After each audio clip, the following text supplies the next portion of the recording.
Good morning and thank you for joining the North West Ambulance Service Annual General Meeting. My name is Salman Desai, Director of Strategy and Planning. I'll be shortly passing over to Peter White, but before I do, I want to cover a few points of housekeeping. Today we're joined by Carol Kyle. She's a BSL signer who will be available for the main presentation. For the signer to be visible on the screen, we will not be able to show the presenter. What people can do is, if people want to see the subtitles, if you go to the settings, the icon bottom right hand side of your screen, select show captions. This will enable the subtitles to emerge on your screen. Anyone can post any questions and we'd encourage you to do so during the presentation by selecting the Q&A icon and typing your question in. All questions will be answered by my exec colleagues at the end of the session. The session will be recorded and made available later. Due to the virtual nature of the AGM, we aren't able to share the minutes of the previous meeting. However, if anyone wants to see these, if you email them, we'll make them available to you.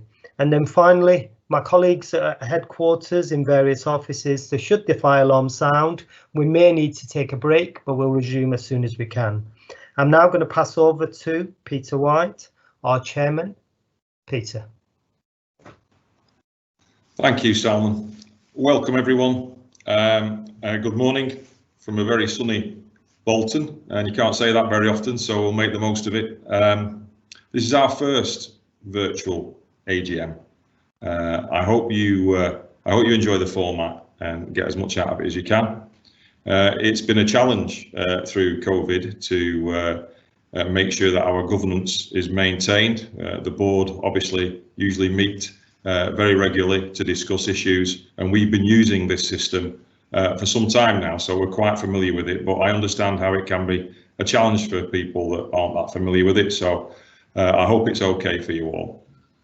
I'd like to take this opportunity to thank all the staff of North West Ambulance Service, everybody from technicians, cleaners, support staff, all the way through to obviously the people that most people associate with the service, which is the paramedics and the crews on our ambulances.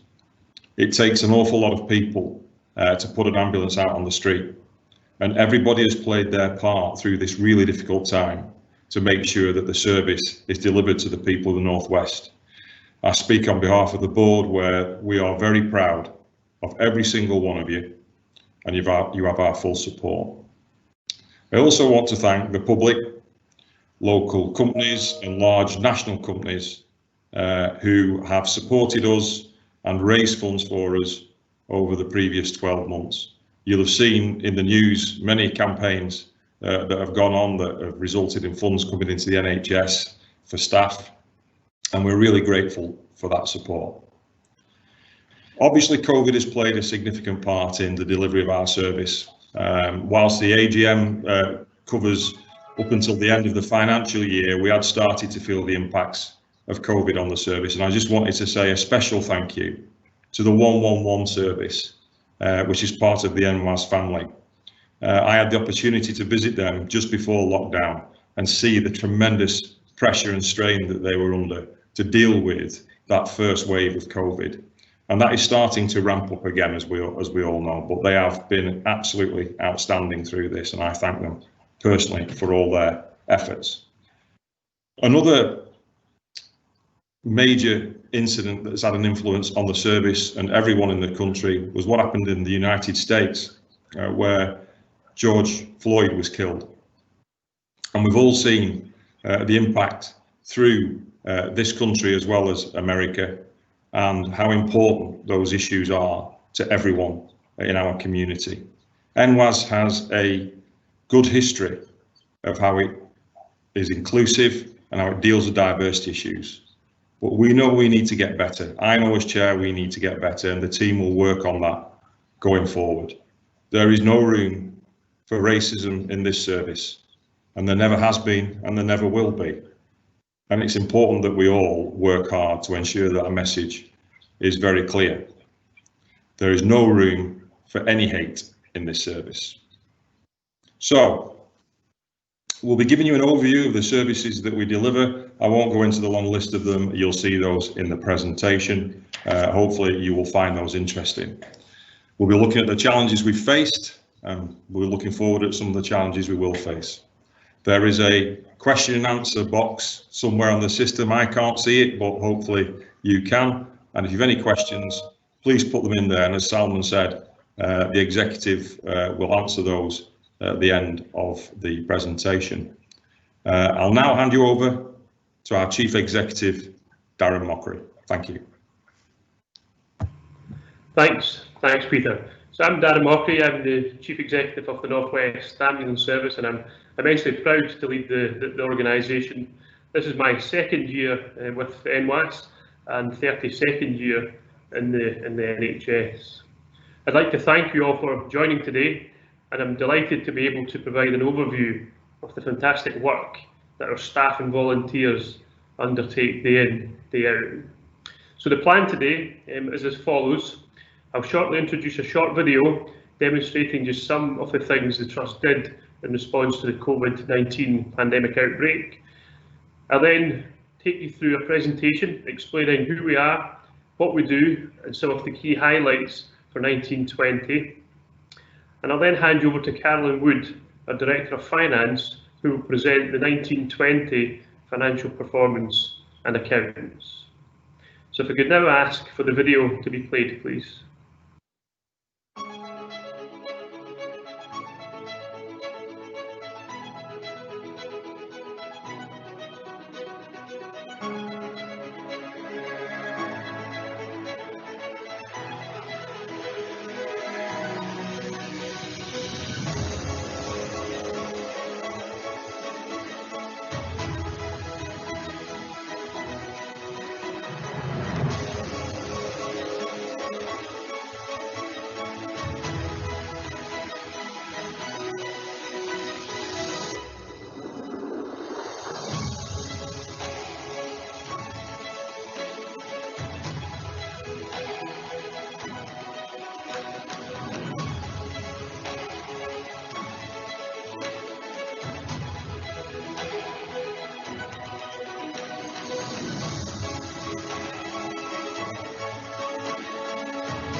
So hopefully the video gives you a flavour of just some of the things that the response from the Trust was in terms of the COVID pandemic outbreak.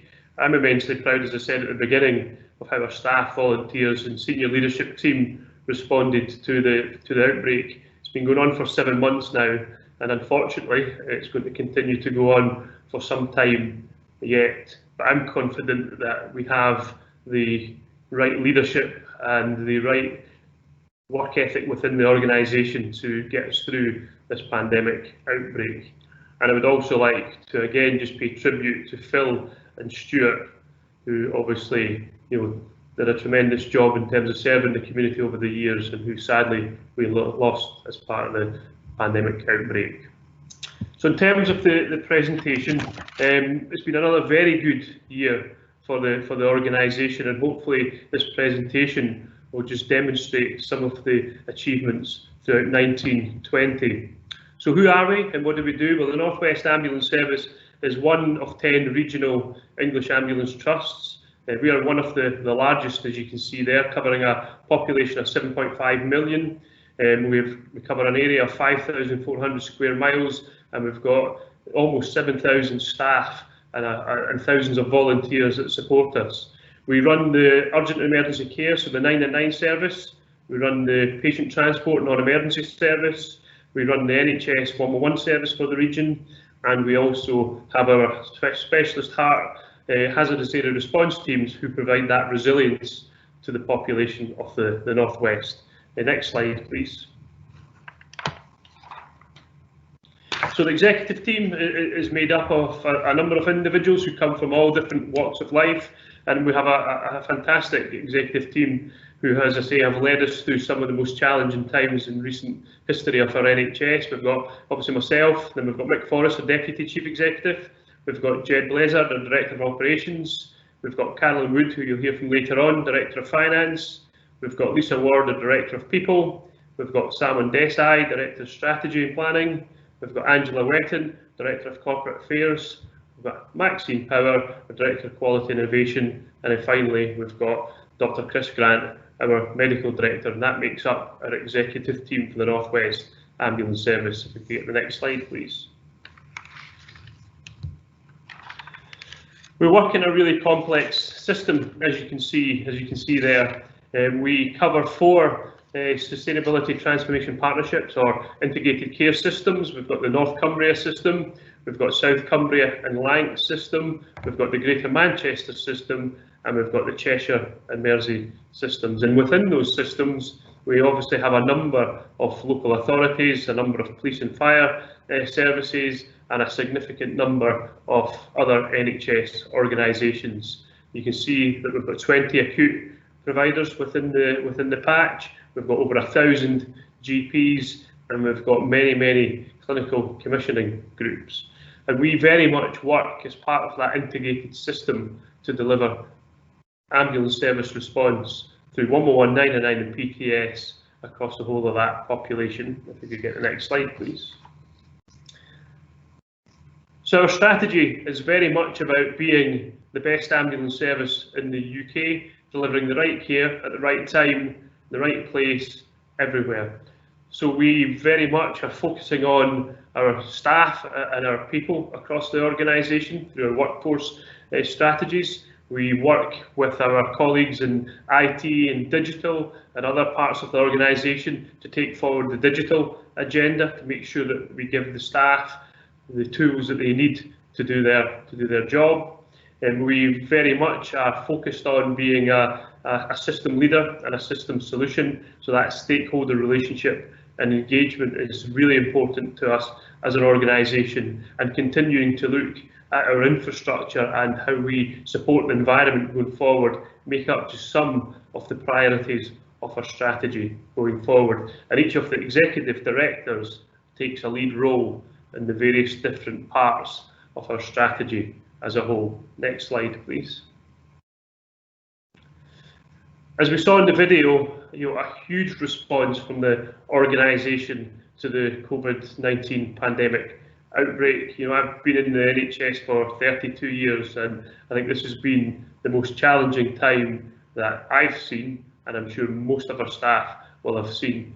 We have had to mount a significant amount of resource to staff 24/7 incident command teams. That's spread across 5 local resilience forums, from the Scottish border to the Welsh border and everything in between. We had to recruit additional staff in our 111 and our 999 emergency operations centres, and quickly train up staff to support our frontline response to the pandemic, because in the early days the number of calls that were coming into both 999 and 111 were far exceeding our resources. So we had to repurpose or retrain some of our PTS staff, and thank you to them and everybody else who supported the organisation. Our corporate services staff, our administration staff, our fleet, our procurement have all worked together as a team across Team NWAS to deliver frontline services so that we could keep patients safe and keep our staff safe in terms of personal protective equipment, making sure we had the right equipment in place as and when we needed it. And being a large regional organisation, we had to make sure that the communication, not just internally to our staff and volunteers, but the communication externally was the best it could be. So we had a massive campaign to make sure that there was that 24/7 communication going on both internally and externally to the organisation. Next slide, please. Our emergency and urgent care service, or the paramedic emergency service as we call it within NWAS, is, as I say, the second busiest in the UK behind London. We respond to 1.62 million 999 calls coming into our emergency operations centres, and then we respond with an ambulance resource to about 1.17 million incidents. So those calls continue to come in. We get busier year after year, and some of the things that we are doing to try and manage safely some of that demand is to increase our hear and treat, which is our ability to triage patients over the phone, or our see and treat, which is our ability for our clinicians in the field to treat patients safely in the community without necessarily having to transport them to ED or the emergency department. But it's a very challenging landscape out there, as we know, and COVID has really got in the way of us being able to deliver our services. So that's why we've had to do all the things that we've had to do over the last 7 months or so. Next slide, please. Our emergency response time performance is measured in different ways. So we have a number of categories. So we have the purple category, as you can see on the screen, which is category 1, and that's our life-threatening, our most sickest patients, and we have standards of 7 minutes and 15 minutes to respond to those patients. And you'll see on the screen there just now that we in the main are doing relatively well for our most sickest patients. So we're getting there just over the 7-minute mark, but certainly within the 15-minute mark, and you can see that we've continually improved year on year. And that's really pleasing, because those patients are the patients that need that fast response.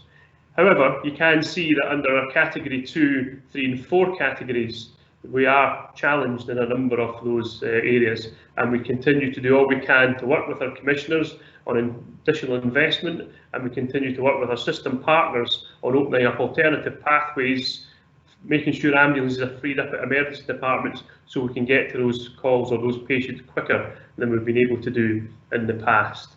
Next slide, please. Our NHS 111 service is a regional service, just like the 999 service, so it covers the whole region. And again, it's a very busy service, and it's one of the busiest services again in the UK, dealing with round about almost 1.7 million calls in 1920. And the way those calls are dealt with, those are dealt with initially through our health advisors on the phone, triaging patients as they come in, and then we've got a number of additional clinical staff who support the health advisors, and those staff again triage patients to make sure that we get the right care at the right time every time for those patients. And some of those patients will be advised to attend an emergency department, and that may involve dispatching an ambulance, so passing the call through to one of our emergency operations centres, or it may involve dealing with that patient in a different way, whether that's through primary care, dentist support, or alternative healthcare advice. So a number of ways that we can deal with patients who come through the NHS 111 service. Next slide, please. So it is a busy service, as I've said, and again, this graph on the slide just presents some of the performance that we're measured against and some of the challenges that we've seen over the last year. I'm pleased to say that as part of the 111 contract going forward, we've been given just, I think, short of £5 million to invest in our 111 service. So we're actively recruiting additional healthcare advisors and clinicians into the 111 service, and that's before we even talk about the new initiative from the government, which is the NHS 111 First initiative, which will involve additional staffing on top of the core contract. So what we want to do is be able to put the right numbers of staff on at the right times to be able to reduce some of the issues that we've seen with call answering within the 60 seconds, or some of the abandoned calls that we see from time to time. Clearly, COVID has impacted on some of this as well.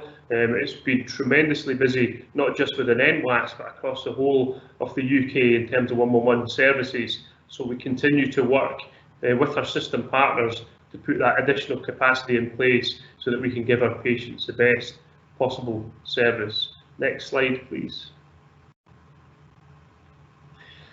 Our emergency operations centres, and we've got 3 across the northwest. We've got one down at Estuary Point in Liverpool, we've got one in the city centre of Manchester at Parkway, and we've got another one up at Broughton in Preston, and those take the 999 calls for the whole region.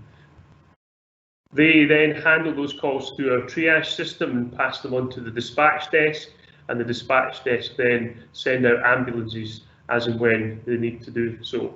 We're supported in our EOCs now by a number of clinicians, whether that's paramedics, nurses, mental health specialists and pharmacists, and they're able through our clinical advisory service to give additional clinical advice and support so that we can either not send an ambulance and signpost those patients safely to other parts of health and social care, or if we do dispatch an ambulance, some of these staff are able to give our paramedics out in the community some support in terms of additional clinical decision making. And within our emergency operations centres, we have our major incident capability in terms of being able to open up major incident rooms. We've got the regional operations control centre, which monitors all 3 rooms live 24/7, and they're supported by our support centre up in Carlisle too. Next slide, please. Our patient transport service is an incredibly important part of our organisation.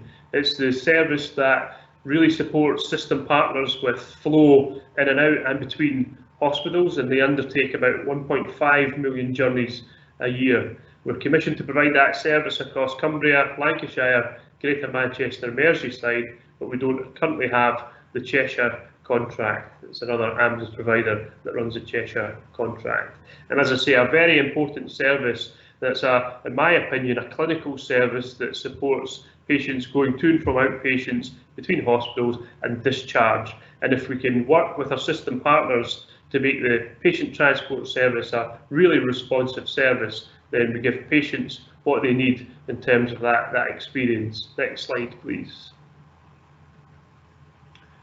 Our PTS performance is measured in a number of different ways, whether that's how quickly we answer the phone, to how quickly or how long patients spend on vehicles, and how quickly it takes us to drop patients off for their appointment time or pick them up after an appointment time. So really what this slide is demonstrating by each of the areas is how we perform. And in the main, we perform pretty well, given that the patient transport service has changed over the years, and we're now in the middle of having conversations with commissioners about what the future model of patient transport services should look like going into the future. And clearly COVID will play an important role in that, because what we now know through COVID is that there'll be many more patients receiving outpatient appointments over video consultation, as opposed to having to go in to hospital for a 15-minute consultation. So we're working with our system partners to understand what that means, and we'll be looking at some of the targets and what they mean. If you look at the call answered within 20 seconds, 20 seconds for a service like this is a really, really tight standard to achieve, and one could argue that perhaps 20 seconds could be slightly longer than that, so that we're able to give a much more quality service to patients who are phoning us rather than just picking up the phone quickly. Next slide, please. I'm delighted to be able to say that the Trust was inspected by the CQC. We had an unannounced inspection by the Care Quality Commission in February, just as COVID was starting to hit the organisation, and we were giving a good overall rating by the CQC, and we achieved outstanding for responsive. So I'm immensely proud of each and every one of our staff and volunteers who contributed to that, and also to the management team and the executive lead Maxine and Neil and their team for supporting us through the CQC inspection. We know that the CQC will be coming back at some point to complete the well-led inspection, and we also know that CQC will be back at some point in the future, probably to inspect some of our other core services such as 111 or the patient transport services. But nevertheless, a fantastic result once again for the organisation. Next slide, please. As I said in the earlier slide, we've got about 6,600 staff across the organisation, and the makeup now is 51.1% male to 48.9% female. So we're starting to get a much more of a gender balance there across the organisation. But as Peter said earlier on, we need to do much more in terms of our equality and diversity across the organisation, and that is one of our priorities for this year. There is much more we need to be doing to support our BME colleagues, and we have a new BME network now in place.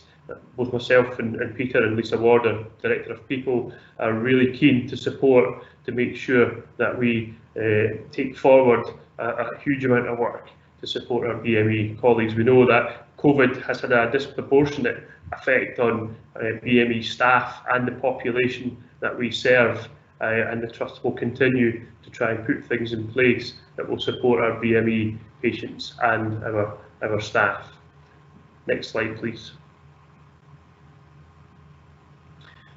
I could go on and on and on, but we just do not have the time today in terms of all the achievements of the Trust over the last year. So I'm just going to pick out a couple of different achievements. So we established a patient public panel, and we've got a real thirst and enthusiasm from I think about 100 now patient and public panel members across the region who are supporting us to take forward our services. And it's really important that we listen to not just what staff tell us, but also what patients and the public tell us about how we can continue to improve services. We had a positive NHS staff survey feedback. That's not to say that we can't do things better and that we've got things that we still need to improve on, and we will continue to do that. But we're certainly heading in the right direction. And we did quite a bit of work with our mental health and dementia strategy in terms of launching that, and some of the work that sits behind that to ensure that we're supporting the mental health of our staff and the mental health and dementia offering to our patients and the community. Next slide, please. Again, some of the other achievements throughout the year was that, again, we achieved a good Ofsted rating. So Ofsted come in and inspect organisations who provide educational services, and because NWAS runs an apprenticeship programme, we were inspected by Ofsted. And again, I'm delighted to say that we achieved a good rating from Ofsted, with a number of outstandings actually in a couple of areas too. We launched a new intranet and website.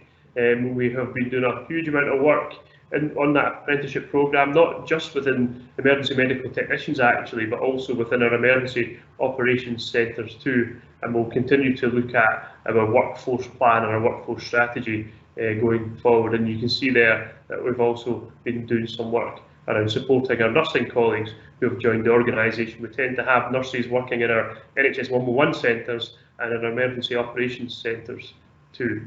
Next slide, please.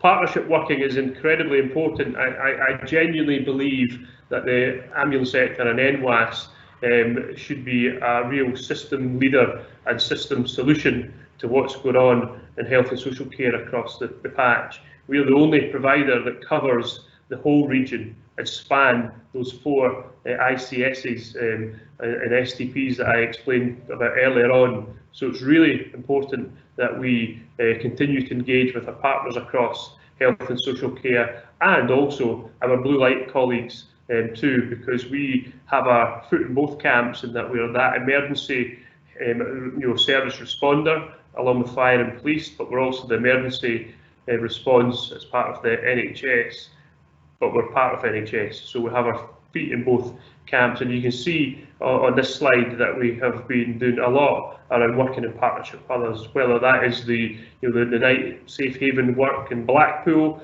whether that's work around airway problems, COPD in Wigan, or whether that's the joint fire and ambulance station in the States initiatives that we've got ongoing across the organisation and the region. Next slide, please.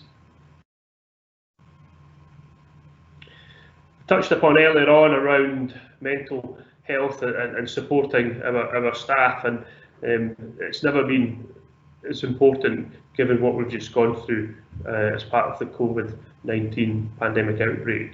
We need to continue to support our staff and volunteers, and that's everybody. That's everybody from me at the top to everybody across the organisation, and all our senior leaders and middle managers and support staff, because this has been a difficult 7 months for everybody, both professionally and privately as well, I'm sure too. So health and wellbeing is again very much one of our top priorities. But we have done a lot over the last 12 months, and we will continue to do a lot around making sure that we've got that 24/7 employee assistance in place, that we have trimmed that's trauma risk incident management, so when people have a particularly difficult incident they've gone to, that they can have that hot debrief, that they can get that follow-up support, and that we don't just forget about people and move on to the next person or the next call, that we continue to embed that support for the longer term for our staff and our volunteers.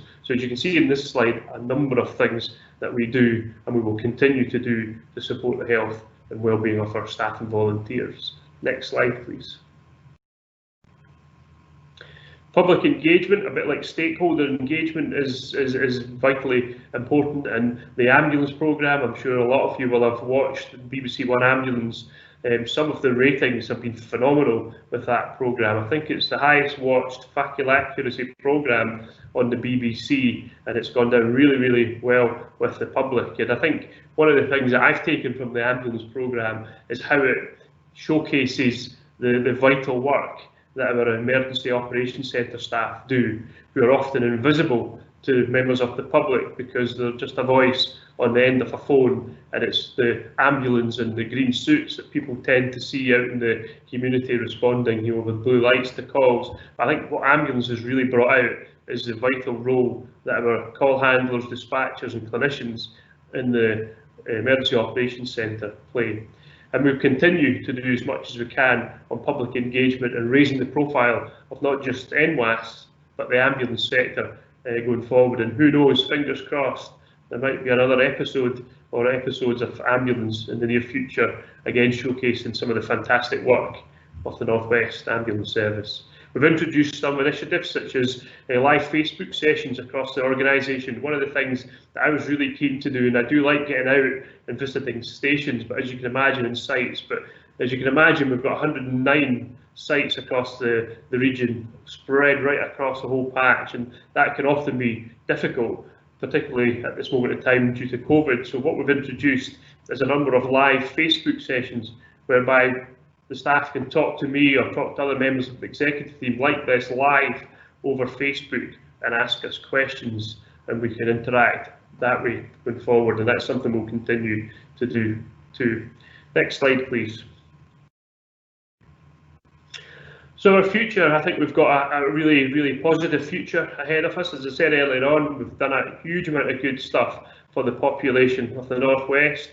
Do we always get it right? No, we don't. If we don't get it right, what do? Well, we improve on it. That's it for me. If we don't get things quite right, we want to learn from it and then we want to improve and we want to move forward, going forward to be the best ambulance service in the UK. I touched upon earlier on NHS 111 first, so this is an initiative whereby patients, rather than turning up at the emergency department, can in the future phone 111 first and ask for clinical advice, and if the patient needs to go to the emergency department, then we'll have the ability to book a slot in the emergency department, and that's all designed to try and smooth the flow and prevent overcrowding in emergency departments, which is so important just now, given that we're in a pandemic outbreak at this moment in time.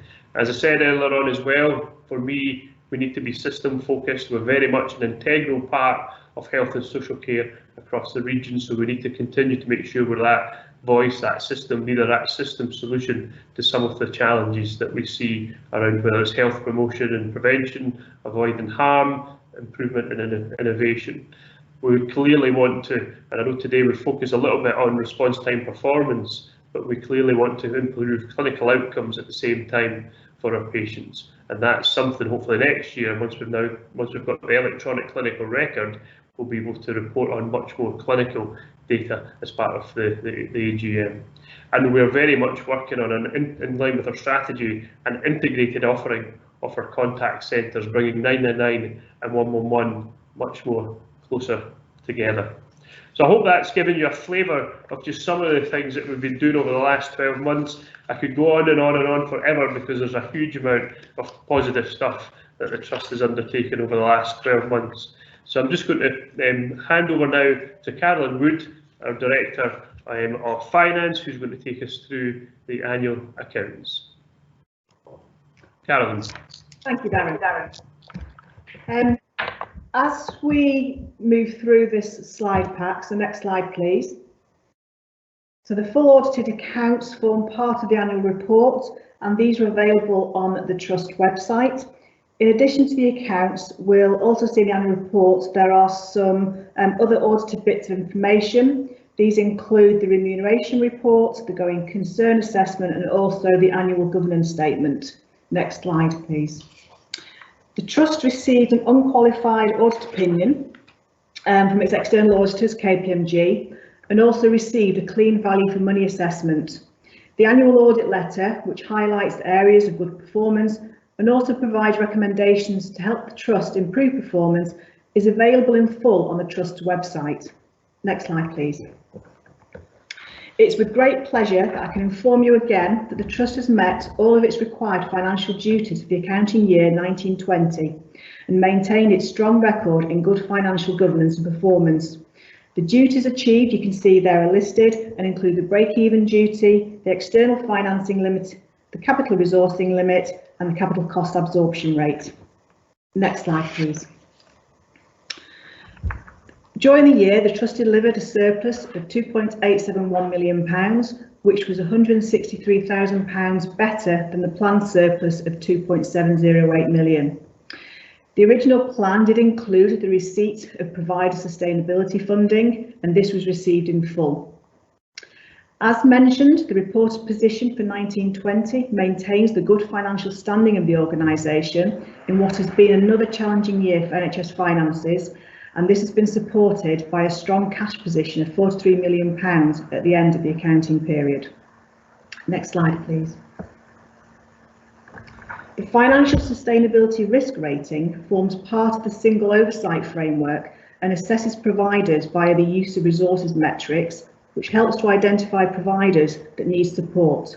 The ratings range from 1, which represents the providers with the maximum autonomy, i.e. the least risk to the system, or to 4, which represents providers who could be in special measures and present the greatest risk to the system. As you can see from the slide, we've scored 1 across all the 5 elements, which is in line with our financial plans and means we have the maximum autonomy. Next slide. If we now look at some of the numbers in detail, the organisation received £371 million in income during the financial year, which you can see the majority of this, nearly 3/4, is in relation to our paramedic emergency services.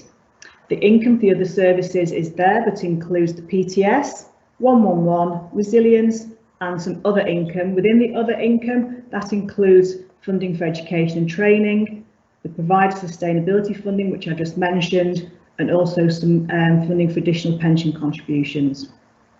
Next slide, please. So this slide shows how we spent that money, and in total we spent £368 million in expenditure. As you can see, and as you'd expect, the majority of that spend is on pay and staffing of £270 million, with the remainder being on non-pay, £98 million, so a quarter on non-pay. Again, as you'd expect, nearly half of the non-pay is on transport, which reflects the nature of the service we provide. Next slide, please.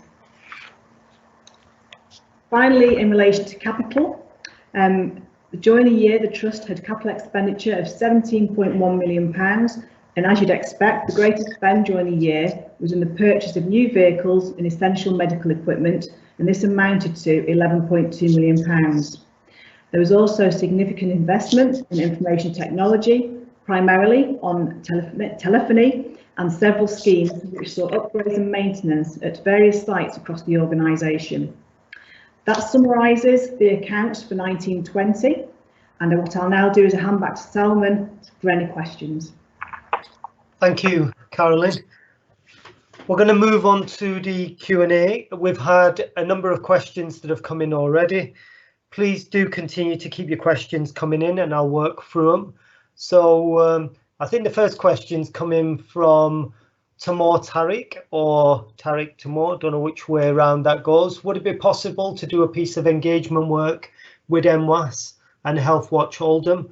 We come through the engagement, find out how people find MWAS services since COVID and also general understanding of stresses and pressures on MWAS. So I was hoping the first question would be passed over to one of my exec colleagues, but I think this is one that I've got to pick up myself. So we're more than happy to work with you on this. It's a really important piece of work that we want to do through our patient and public panel as well, to understand how our communities not only receive our services, but what we can learn, what we can do different. So I know you've provided your email and I will get the team after the AGM to get in contact with you and we'd be really, really pleased to do that work with you.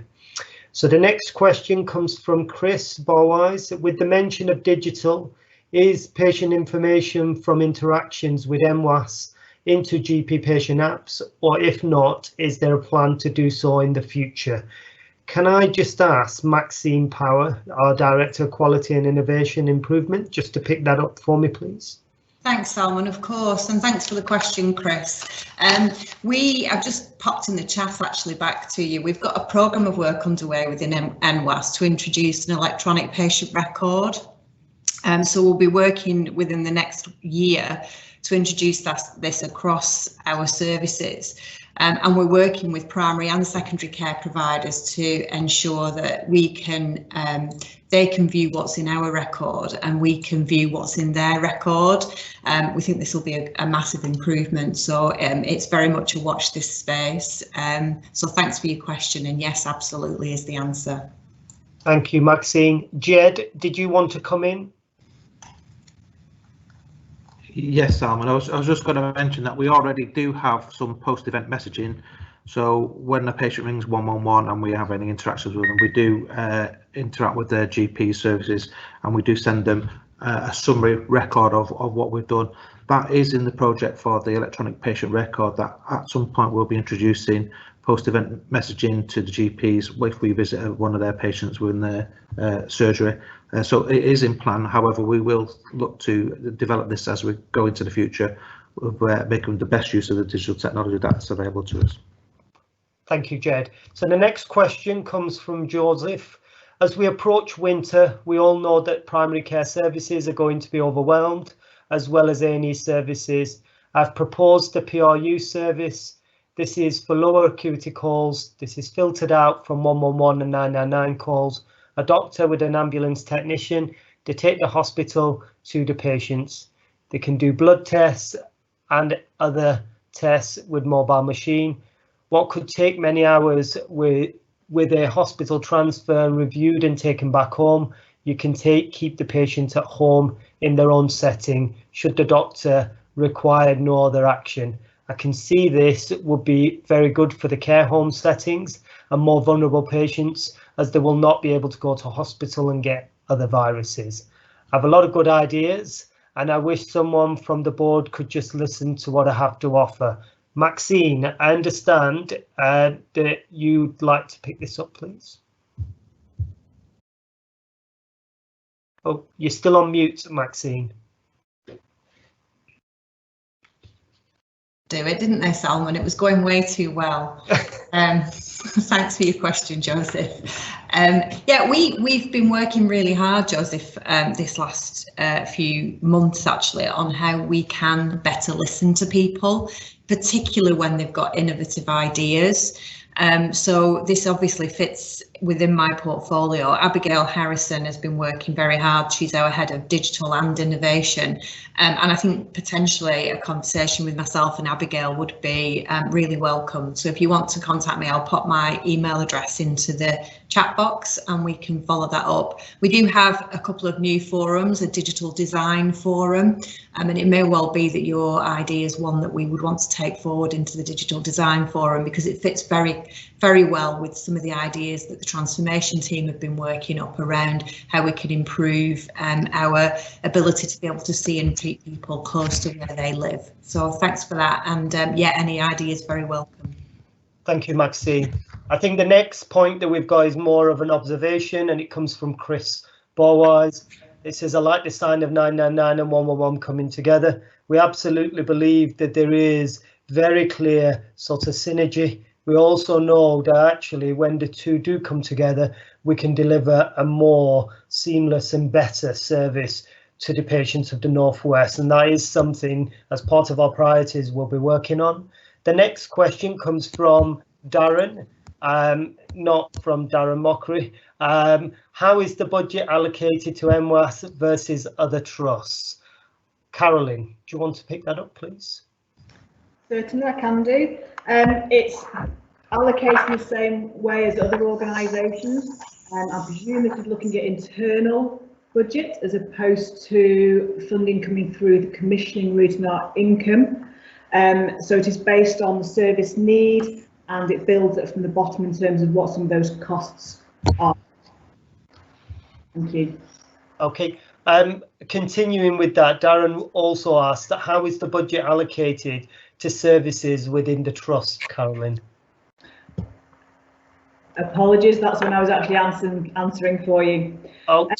So in terms of, I've answered that one, in terms of going back to how services funding is allocated to NWAS as an organisation versus other trusts, that's through the contract mechanism. So all organisations have contracts in place with commissioners, and that is how we determine how the funds flow through from Treasury, through the Department of Health, through to individual organisations. Those are renegotiated and discussed every year. Unfortunately, this year, 2021, things are a little bit unusual and not operating in the same way as normal, but we're looking as an organisation, as the NHS as a whole, to start to move that back into situ and move into phase 3 planning in response to COVID.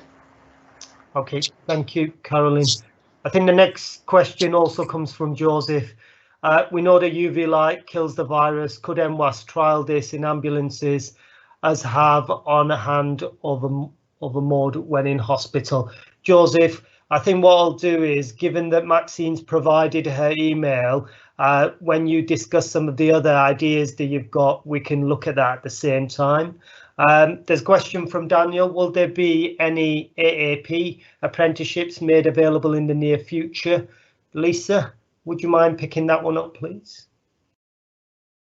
Yes, of course I will. At the moment, we're running apprenticeships for internal progression. So for our PTS staff who've been upskilling and supporting pairs, we've offered some apprenticeship opportunities. So it's likely to be next year before we advertise externally for any apprenticeships, but we would expect to be running some next year. Salman, while we're on, I think there was a further question about apprenticeships and volunteers. Do you want me to pick that one up now? Yes, please. So thanks for that question. I mean, I think our volunteers bring an amazing number of skills, and obviously the experience that they gain with us is really helpful. And we've already had a significant number who've made that transition from volunteering to employment. But I recognise that there are sometimes some of our volunteers don't perhaps have the baseline qualifications that are needed for the apprenticeship. So we are doing some work starting internally with our PTS staff to look at pre-apprenticeship programmes, but that is something that we could look to extend perhaps to volunteers in the future. So I think a really great question to raise, and we're really keen to look at how we can further develop our volunteer workforce. Lisa, given that you're on a bit of a roll, Patrick, do you want to pick the next one from Paul Waddington that says, I'm a PTS member of staff currently supporting PES. We have received mixed messages around how long we'll be required to support PES team. Can we please have a definitive answer as to how long will be needed? Maybe it's something that you and Jed want to jointly pick up. Okay, so you would definitely be supporting PES through to the end of October. We've got some ongoing discussions, and in fact some discussions on Wednesday of this week with the trade unions about how we continue to provide that support, but also provide some assurances that whatever we put in place is sustainable for our PTS colleagues as well as our PES colleagues. So I think there's some ongoing discussions, with our aspirations being that we continue that support through the winter period. I don't know whether there's anything else you want to add, Jed. No, I think you've covered that, Lisa, but ideally if we can extend it over the winter period, we're just looking at the options available to us, and it's a real possibility. We're just going to enter into discussions, and we'll make sure that the workforce knows as soon as possible. Thank you, Jed and Lisa. The final question, probably the hardest, and I'll probably struggle to direct this. What sort of experience do you need to become an NHS maintenance worker? Now, Lisa, can you help out with this? I'll do my best, but not necessarily my area of expertise. So most of our acute sites will have a whole range of maintenance workers. Most of our support is through fleet maintenance. So we have two main routes into that, really. One is that we do employ and recruit experienced fleet mechanics, but we also do run apprenticeship schemes as well to support people wanting to move into that area of work. So what I will try and do is establish exactly what the entry criteria are for that, and drop a note into the chat box with so that Craig's got a full answer to that question. Thank you, Lisa. Carolyn, did you want to come in, or? No, that's fine. I think Lisa's covered off in terms of the entry route, and we do have apprentices in the fleet workshops at the moment. Okay, thank you very much. So they're all the questions that we've received, so thank you very much for all your questions. I'm now going to pass back to Peter to do the closing remarks and bring the AGM to a close. Peter. Thanks, Salman. Well, thanks everyone. I'm sure everyone that's been listening to that has gained an awful lot of information from what we've been doing for the last 12 months and what some of our opportunities are and challenges are going forward. I've already said how proud I am of everybody that works at NWAS, but I do want to make a special mention for the senior team, most of whom are with you at the moment virtually. Throughout the pandemic and before that, this team has worked tirelessly to make this the best ambulance service in the country. So thank you to you all for doing that. I think it's sometimes people think it goes with the territory when you're senior in an organisation, that you just got to put the extra effort in, but these people have done a tremendous service for the people of the Northwest. So thanks for that. Thanks to obviously all the presenters, Salman for being the MC for today, Penny, you know who you are, running around in the background, and all the comms team that have put a tremendous amount of effort into getting this virtual session up and running. I hope it has done what it needed to do for the people that have been on. Please give us any feedback via our website as to how it's gone for you and what we could do to improve it. And please follow us on social media, Twitter, Facebook, and all the other Instagram type things that there are out there, I'm sure. We always want to engage with our communities. It's very, very important to us. We have a patient and public panel which has been up and running this last 12 months, going from strength to strength. Those good folk on there really do assist us in shaping our service for the communities that we serve. If you're interested in that, I'm sure again through the website there will be opportunities in the future for that. So a challenging year ahead, no doubt, but as with the last 12 months, I am convinced that North West Ambulance Service will meet that challenge head on and will continue to deliver the best possible services for the community of the North West and its visitors. We are the best ambulance service in the UK, I'm convinced of that, and we will continue to be so. Stay safe, everyone out there. Thank you for watching.